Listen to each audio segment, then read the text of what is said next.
How to create logo text in Circle. First of all, draw a straight line and make 12 copies. Select all the line, make a copy and rotate it to 90 degrees. Draw a big circle. Make a copy, then draw another circle. Select everything. Go to Shape Builder tool. Then make shape.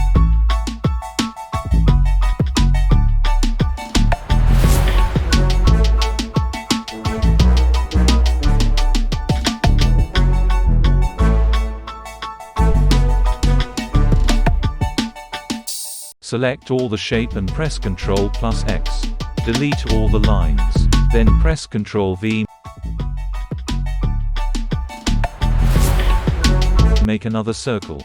Remove fill and stroke in it.